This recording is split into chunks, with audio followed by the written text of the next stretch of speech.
How many people here, you don't have to show your hands. This is not a good one to have a show of hands for. There are probably people here, and if you're not here, you know people whose lives have experienced a shipwreck, right? Their life just falls apart. And that's generally considered a bad thing when we use it in that term, right? It's like, how you doing, man? Oh, life's a shipwreck, right? And I was thinking back to when I was younger. I really liked two stories as a kid. I liked Robinson Crusoe. Robinson Crusoe, I think he gets shipwrecked, right? Is that how he ends up on the island? Am I right on that? I was thinking about that this morning a little bit. But I thought that was cool. But the one I loved was Swiss Family Robinson. The actual book, not the Disney movie, which was but the book was just awesome. And they get shipwrecked off the coast of this deserted island. And, you know, fun and joy happen after that. But typically speaking, being shipwrecked is a bad thing. It's considered a bad thing. It's considered a negative thing.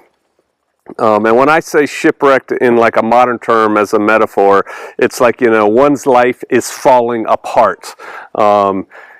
You got fired from your job. You came up hot on a urinalysis. Your parole officer is wondering why you're not answering his calls. You know, whatever. I mean, just all those bad modern society things. And we've seen this happen to people, and then you can take any part of that you want and kind of apply it or not apply it to yourself, to people who are shipwrecked. And I thought today we would look at that a little bit, at shipwrecks and near shipwrecks. And so the first one that I think I'd like to look at is Jonah. So turn to Jonah. Now I know you go to Jonah all the time, so you know exactly where it is in your Bible, but it's back there towards the minor prophets. In King James, it's between like Obadiah and Micah. So if you have to look at your table of contents, that's fine. But let's look at Jonah and talk about that a little bit.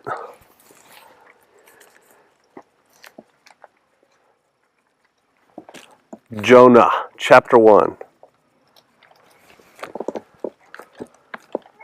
Who has not heard my Jonah story told to me by a Muslim? Enough people. Okay, so I was in a Muslim country which shall remain nameless for the purpose of filming, and a guy was telling me this story with all sincerity, and he goes, you know, in the Quran we have this story of this big fish and it swallows a man. I said, yeah, Jonah, and he's in the fish for 3 days and then he spit up on shore. And he looks at me incredulous and he goes, you know of Yoni? I guess, you know, they call them Yoni in Arabic or something. And I said, yeah, we call him Jonah, but yeah, we know that story. And I said, and do you know the cool thing about that story? And he's like, no. And I said, Jonah is in the belly of the fish for 3 days, and then he comes back alive by being spit onto the ground. I said, just like Jesus Christ was in the grave for 3 days, and then he comes back. And he goes, oh, we do not believe this thing. I said, well, then why was he in the belly of the what? Do you believe he was in 3 days? Yes, he was in 3 days. Why? Well, I do not know. I said, well, I just told you. So I got a chance to share, but it was like, you know, pearls before swine, which is kind of interesting putting in a Muslim context. All right. Jonah, chapter 1, verse 1. Now, the word of Yahweh came unto Jonah, the son of Amittai, saying, this is what Yah tells Jonah, arise, go to Nineveh, that great city, and cry against it, for their wickedness is come up before me. So what's his job? Go to Nineveh and cry against it. Go to Nineveh and proclaim against Nineveh. Verse 3, but Jonah rose up to flee unto Tarshish. Now this is not in the direction of Nineveh. From the presence of Yahweh, and he went down to Joppa, and he found a ship going to Tarshish, and so he paid a fare thereof, and he went down into it to go with them unto Tarshish from the presence of the Lord. So Jonah doesn't want to go warn the Ninevites about what Yah says. Does anyone not know why he doesn't want to go? Be honest. What? Okay, no. So I will go there. If he doesn't go warn them, what Yah says, what's Yah going to do to Nineveh? Destroy it. He's going to destroy Nineveh. And if he destroys Nineveh, Nineveh at the time is a big enemy of Israel. And so he, being an Israelite, Jonah, doesn't want the enemy of Israel to be forgiven by Yah and to be blessed by Yah. He wants them destroyed so they don't come bother Israel. So he's thinking, if I go tell them what Yah says and they listen to me, they're not going to get destroyed by Yah, and now they're going to come attack my nation, Israel. Therefore, I'm going to go hide from the presence of Yah. So his heart was kind of in the right place. He was kind of trying to save his people, but he was totally trying to go against what Yah told him and what he knew Yah told him to do, which is a bad thing. And he thinks he can hide from Yahweh, right, by hiding in the ship and going somewhere else from the presence of Yahweh. 4, but Yahweh sent out a great wind into the sea, and there was a mighty tempest in the sea, so that the ship was like to be broken. So this storm is so big in the sea that the ship is getting ready to break apart, and then there's going to be a shipwreck. So then the mariners were afraid, and they cried every man unto his god. So this is a mixed crew. There's all these different gods, and they're all praying to different gods. We are the world. And they cast forth wares that were in the ship into the sea to lighten it of them. So this is some kind of trade ship, and they start unloading this stuff into the water so that the ship will bob higher in the sea and the waves won't crash over it and sink this ship. And so by throwing the wares over the sea, the captain, the owner of this boat, is taking a huge hit already, whether his ship sinks or not. But Jonah was gone down into the sides of the ship, and he lay, and he was fast asleep. Jonah was not bothered by this ship tossing and turning and all the commotion going on. So the shipmaster came to him, the head guy, and he said unto him, What meanest thou, O sleeper? Arise, call upon thy God, if it be that God will think upon us that we perish not. He's like, hey man, everybody's praying to their gods. You need to get up and at least pray to your God so that, maybe he's the special magical God that can save us. Verse 7. And they said, everyone to his fellow, Come, and let us cast lots, that we may know for whose cause this evil is upon us. Now we know, and I'm not going there specifically today, but we know that future, because this is about almost 700 BC, right, that this happens with Jonah. And we know in the time of Yeshua that people are saying, hey, you're some big guy, give us a sign. And he goes, the only sign y'all are going to get is the sign of Jonah. 3 days, was he in the belly of the whale. And he was basically foreshadowing 3 days that Yeshua himself was going to be, in the grave and come out. He also says, as it was, well, that's Noah, never mind.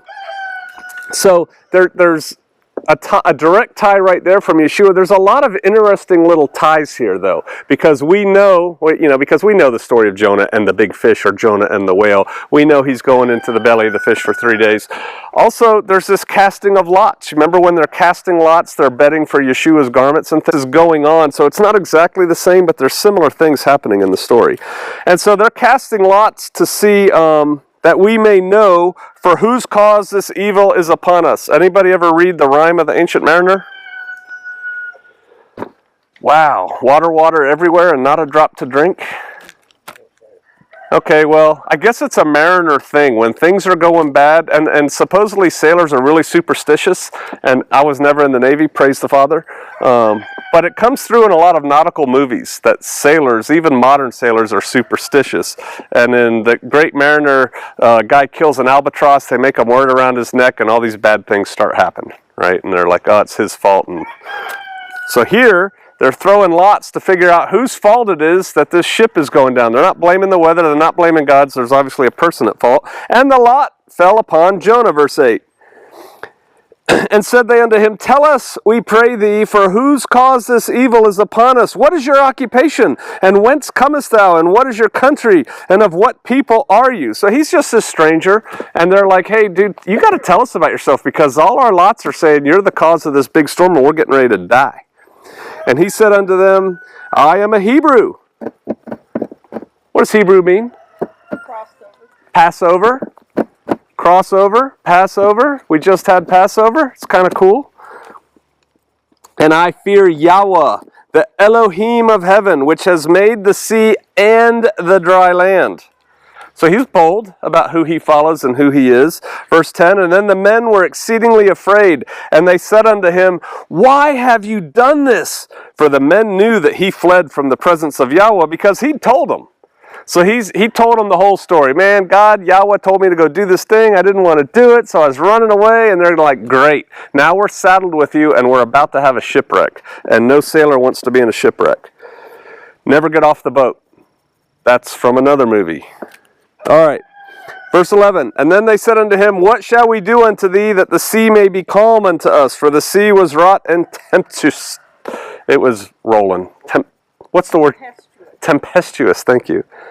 And he said unto them, hey, take me up and cast me forth into sea. So shall the sea be calm unto you, for I know that for my sake this great tempest is upon you.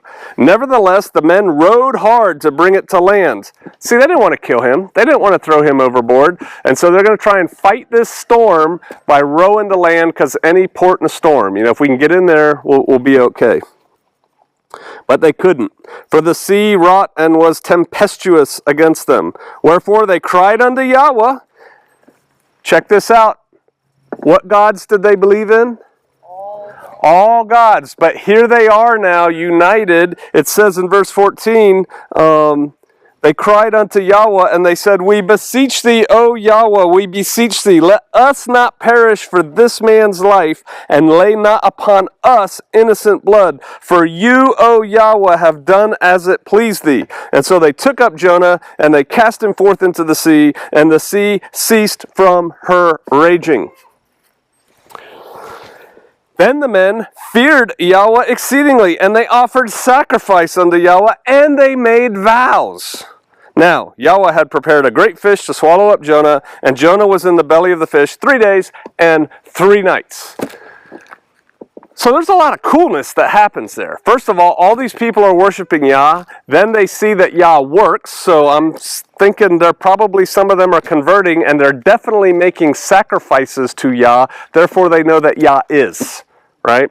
And then we know the story. He gets swallowed by the fish. He stays in there. He gets vomited up on the beach. And then does he go to Nineveh? Yes. Then he goes to Nineveh. I'm seeing blank looks, so we will go there. Verse chapter 2. Then Jonah prayed unto Yahweh his Elohim out of the fish's belly.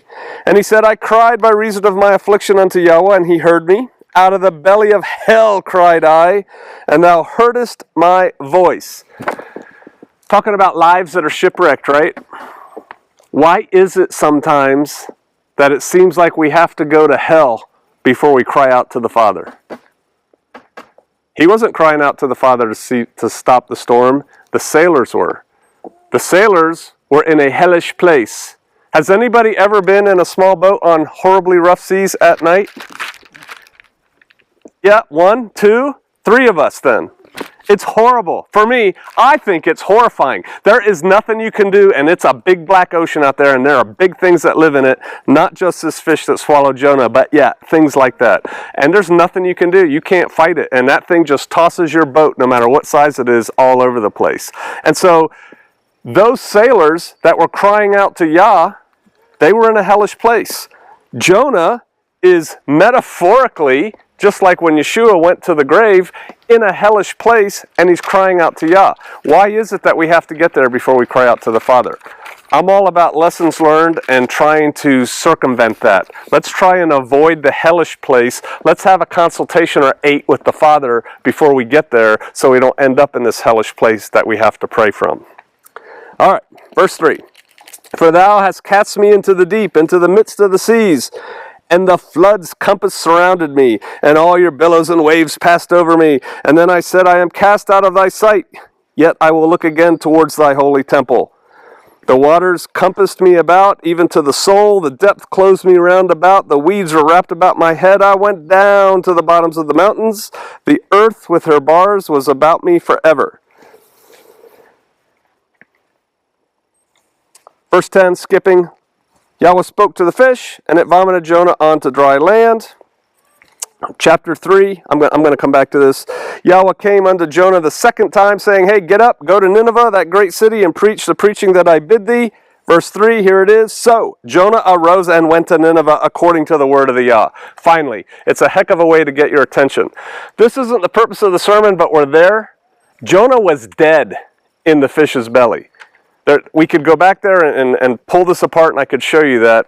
We can talk about it later if you want. He was not alive for 3 days in the belly. He was dead in the belly, and then he was brought back to life when he was spit out. He rose again just like Yeshua did. But the bottom line is, what we learn from this almost shipwreck is Yah's will be done.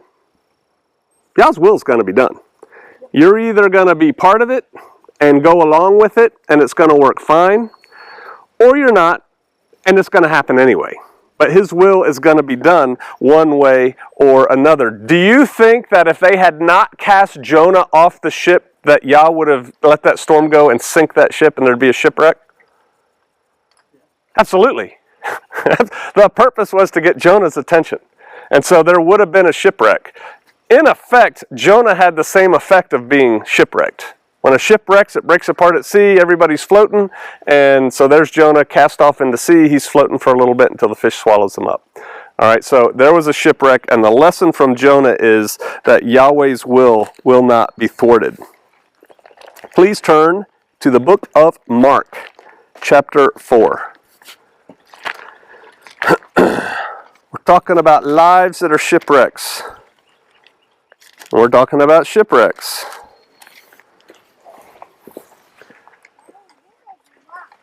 We're going to be in Mark chapter 4. We're going to start around verse 35. We are going to start in verse 35. And that same day, okay, we're going to read about Yeshua here. That same day, Yeshua's had a busy day. He's been preaching, he's been teaching parables, he's been explaining stuff to his apostles, his disciples. And so on that same day, verse 35, when the evening was come, he said unto them, let us, what's it say in scriptures?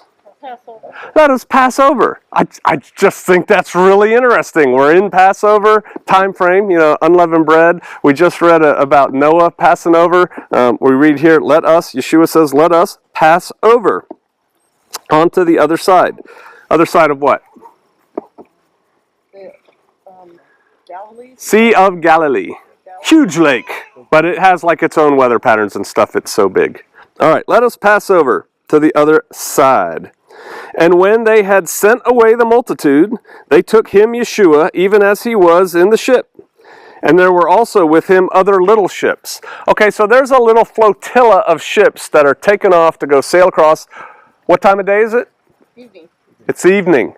I'm telling you, being on the ocean at night is scary enough. Being on the ocean at night when what's fixing to happens is horrifying for a mere mortal like myself. I'm not a sailor. All right. So all these little ships, verse 37, and there arose a great storm of wind, and the waves beat into the ship so that it was now full. The ship is filling up with water. The water is breaking over the bow of the ship. It's a storm. It's windy. It's dark. And terrible things are happening. Verse 38, and he, Yeshua, was in the back part of the ship, asleep on, it says a pillow. I looked it up. It's like a upholstered bench. What's it say in scriptures? Cushion. A cushion. Okay, so Yeshua, the ship is filling up with water. It's nighttime. The waves are beating against it. The wind is blowing. And what was Jonah doing during the storm? Sleeping. What's Yeshua doing? Sleeping. Interesting. On a pillow. And they awake him, and they say unto him, Master, don't you care that we're all about to die? It says in King James, Master, carest thou not that we perish? Hey, look at you sleeping. Don't you care we're about to die? Is that a respectful way to talk to God made man in the flesh, the Master? What are you doing? Maybe you should be asking, hey, how come I'm so worried and you're sleeping so soundly? What do you know, Master, that I don't know? But no, this is what they say to him. And then he arose and he rebuked the wind and he said to the sea, Peace, "Be still." And the wind ceased, and there was a great calm. And so we get the impression that there's this horrible raging storm. They wake up Yeshua. He gets up. He walks out. He tells the seas, "Stop it." Calm seas, just like that. And that's why we get the great calm, because there's this it's a huge difference in what was going on. And he said unto them, the people who woke him up, his disciples, "Why are ye so fearful? How is it that ye have no faith?" And they feared exceedingly, and they said one to another, "What manner of man is this, that even the wind and the sea obey him?" Think about that for a minute. Big storm, Yeshua's not worried, he's sleeping, everybody else is worried. Did they have a reason to worry, to fear? Yeah. See, it's not a trick question. Picture yourself in a boat out in the open ocean, and there's this horrible storm happening, and your boat is filling up with water. You're human, right? Your faith can be tested. They were not looking to their master, though, for guidance. They were looking to their own inner flesh, their own fears of drowning and everything else. And so he asked them, "Why are you so fearful?" The unstated thing there is, you really shouldn't be fearful. Do you see me afraid? Am I running around like a chicken with my head cut off? Am I screaming for help?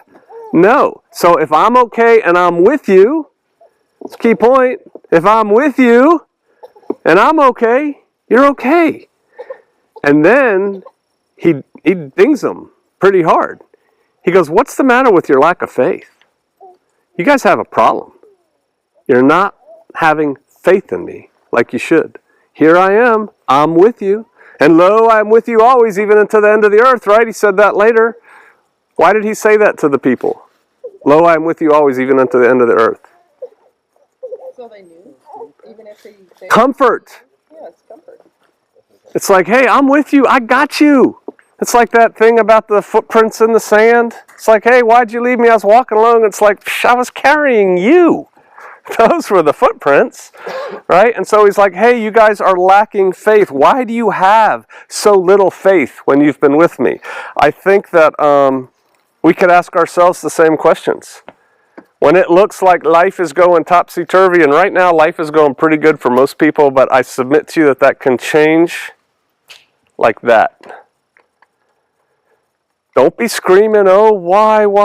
Where's your faith? What's going on? Where's your trust? Is Yeshua with you? Just because the boat is filling up with water, metaphorically speaking, doesn't mean that Yeshua has abandoned you. There's a method to Yah's ways. All right, that brings us to today. Let's go to Acts chapter 27. Please. Paul. Remember Paul? Giving the talks, giving the explanation, talking to King Agrippa. King Agrippa and Festus get together and like, man, if he didn't appeal to Caesar, we could have let him go.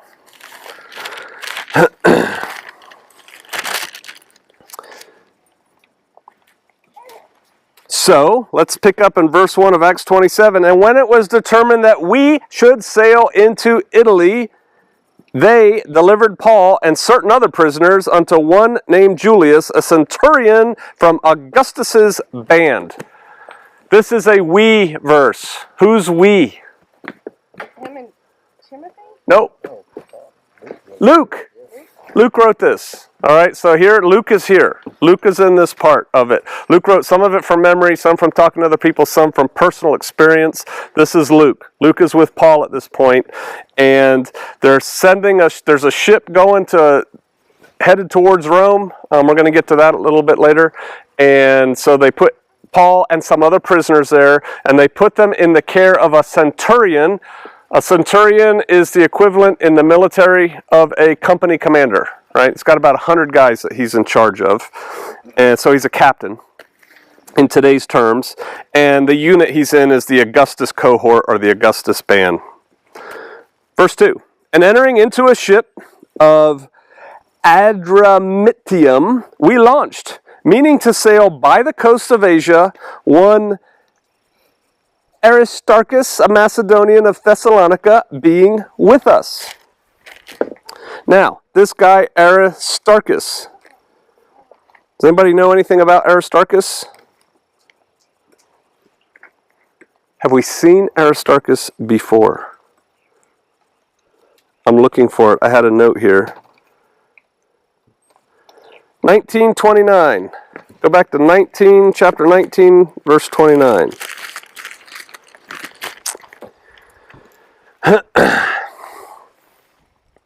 The whole city was filled with confusion, and having caught Gaius and Aristarchus, men of Macedonia, Paul's companions in travel, they rushed with one accord into the theater.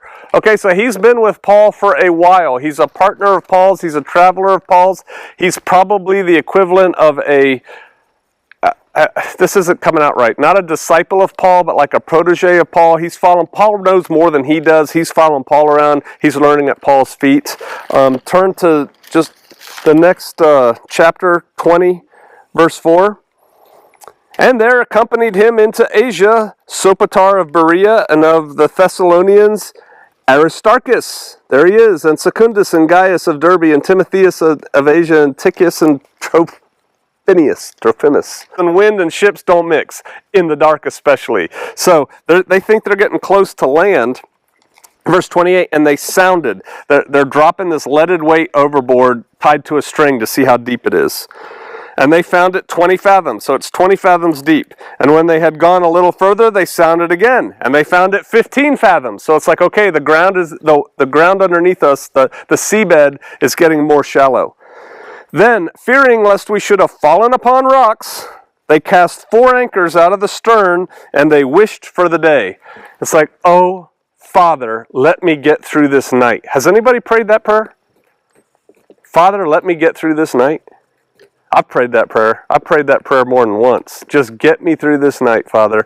That night could also be metaphorical, by the way. When your ship is getting ready to crash, that's a prayer. Father, just get me through this, but at least reaching out to the Father. These guys are casting anchors out, and they're like, oh, please, let us make it through the night. They're not necessarily praying to Yah, but they're wishing for the daylight. Verse 30. And as the shipmen were about to flee now check out these shipmen. The shipmen are like the crew. And on the crew, they've also got like passengers and prisoners and merchants and stuff like that. But the crew, the actual crew of the ship is the shipmen. They were about to flee out of the ship when they had let down the boat into the sea under the color as though they would have cast anchors out of the foreship. It's like, yeah, okay, we threw anchors out the back. Now we're going to go throw anchors out the front. And they have like one lifeboat. And so they're letting down, these are the sailors. These are the only guys who can make this ship work, right?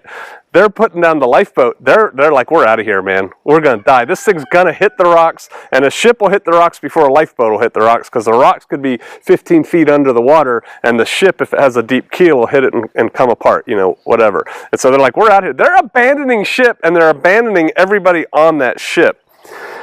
And they're acting like they're getting ready to put the anchors out the front, but they're not. And Paul said to the centurion and the soldiers, hey, unless these guys stay in the ship, we're not going to be saved. One more verse and then I'll back up to that. And then the soldiers cut off the ropes of the boat and let her fall off. So here's the sailors getting ready to all get in the little lifeboat and sail away. Now who's going to steer the ship in the morning when we see the land? There's nobody on to do it. And so Paul gets to the centurion and the soldiers he has, and he goes, hey guys, they're up there doing this thing, and if they do that, we're all dead. And so the soldiers are like, oh, heck no. They cut the lines, tell the sailors back up, and they get saved. How did Paul even get to talk to the soldiers and the centurion? Why would they even listen to Paul? Paul's that weird Jew guy, that weird follower of the way, that messianic, that Christian. We went over that last week. Weird religion guy. He's also kind of a prisoner. He's in our prisoner cohort. Why am I listening to this guy talk? Because what? He's calm. He's also demonstrated a couple times that he knows what the heck he's talking about, right? He said, hey guys, Might not want to sail, not looking good. They sail, it doesn't look good. He tells them this, he tells them this, he tells them this. Paul has established rapport with the people he needs to establish rapport with in a physical sense. The big man on that ship is the captain, but the tough guy on the ship is the centurion and his soldiers, right? It's like the Marines, on the ship. And Paul has courted them by telling them things so that they trust his opinion. I'll tell that story later. We don't have time for that. All right, so Paul has established rapport. So the soldiers cut the ropes, and the little boat falls off. And when the day was coming on, Paul besought them all to take meat, saying, to take food. This day is the 14th day that ye have tarried and continued fasting, having taken nothing. Wherefore I pray you, take some food, says meat in the King James, for this is for your health, for there shall not a hair fall from the head of any of you. And when he had thus spoken, he took bread, and he gave thanks to Elohim in the presence of them all, and when he had broken it, he began to eat. This is where Paul is calm. Paul has gotten the attention of the centurion. The centurion is finally listening to him. The centurion didn't listen to him the first couple times. The centurion listened to him. They cut the ropes of the boat. The soldiers are probably like, man, it's a good thing that little Jew guy came up here and told us that, or we'd be stuck. All right, then the next day comes up and Paul says, hey guys, let me tell you, everything's going to be okay, and y'all haven't eaten in 14 days. You need to eat. We're getting ready to do some work here, and everything's going to be fine. And he breaks bread, and then he leads by example. He doesn't walk around and go, hey, here you go, Brother Justin, go ahead. No, eat, really, you should eat. You haven't eaten here, Brother Fletch. He's not doing that. He sits down and eats. People see him, he's calm, he's reassuring to everyone. He is assured of himself. He knows that everything is going to be okay.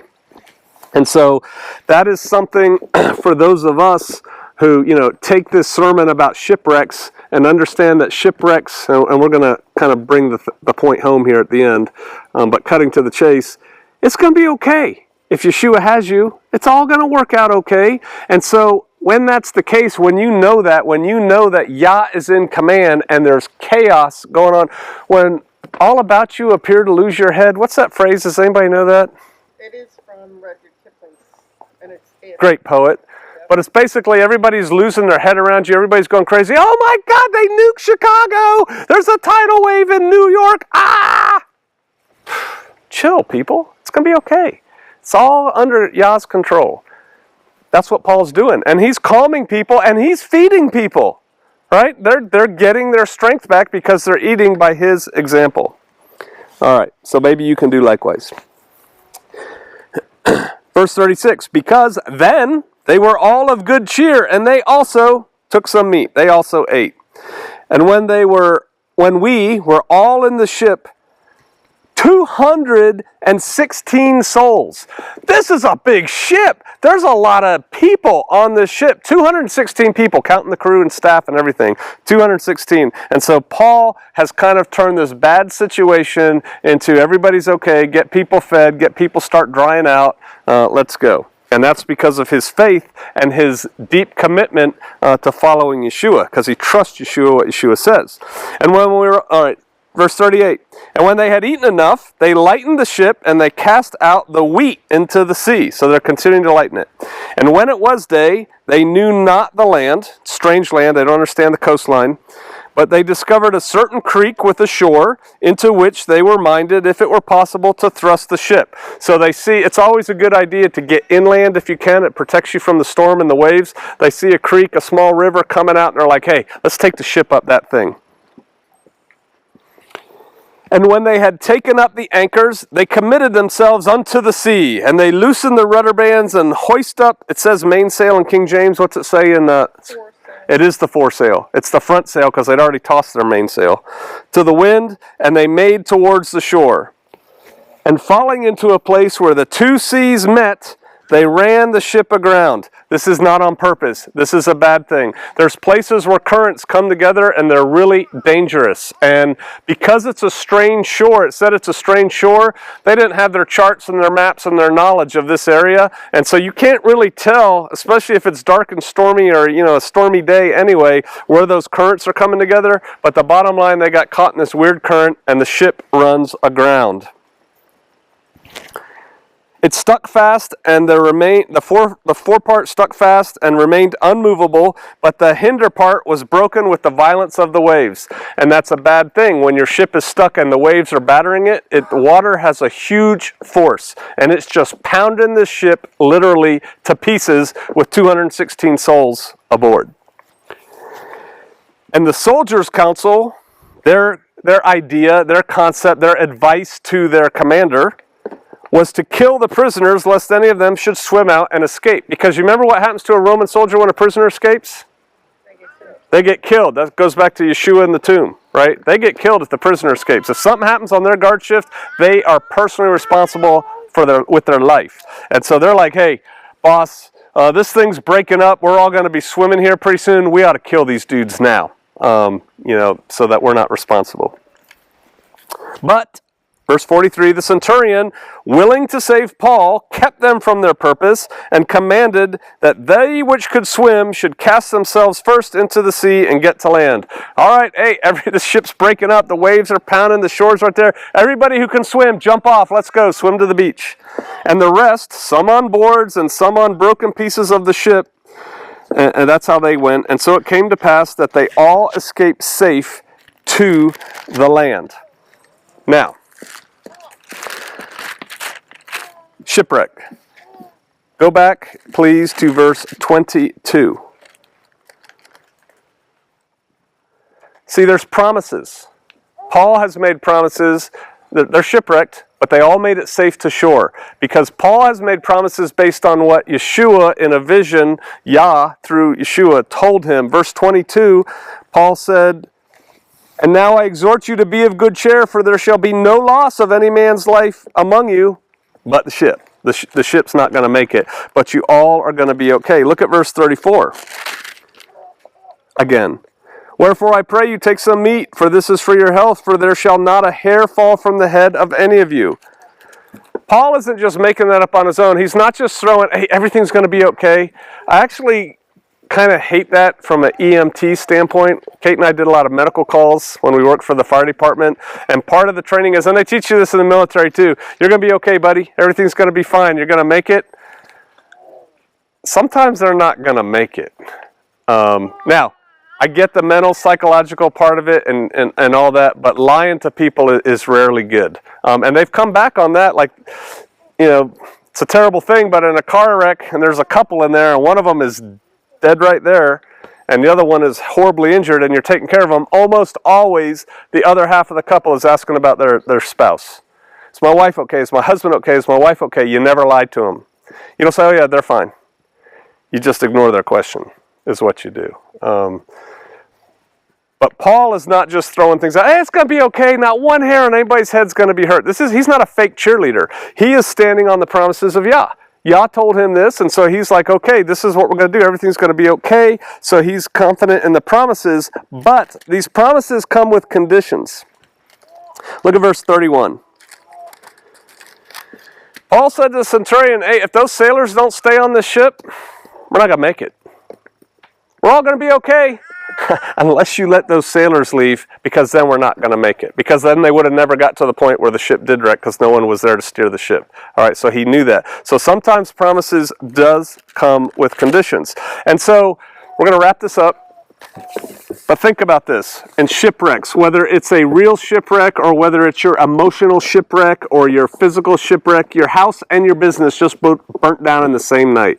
Or there's some horrible thing that happened somewhere in the country 2 days ago where like 3-4 different houses, all related family members were killed. They were assassinated. Somewhere, Georgia, not Georgia, it wasn't Georgia, that was another one. Anyway, that's like, if you're a surviving member of that family, you've just had a shipwreck in your family, right? And so you can kind of put it in that context. And so if you think about what we've learned from shipwrecks and near shipwrecks today, consider Jonah, right? Jonah, Yah's will occur. Yah's will not be thwarted. What Yah wants to happen is going to happen. That doesn't mean the bad things are Yah's will. It just means what is going to happen. Nothing is going to thwart what Yah wants to happen. And then from what we read in Mark where Yeshua's like, hey, why are you so fearful? What is the problem with your faith?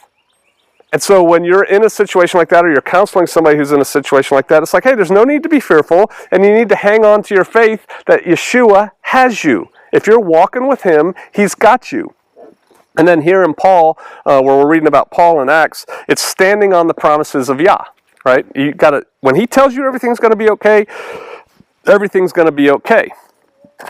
But there's another way to look at those three examples. What can we take from it? What can we do as people? And from the example of Jonah, what we can learn is we need to obey Yah. Because Jonah was not obeying Yah.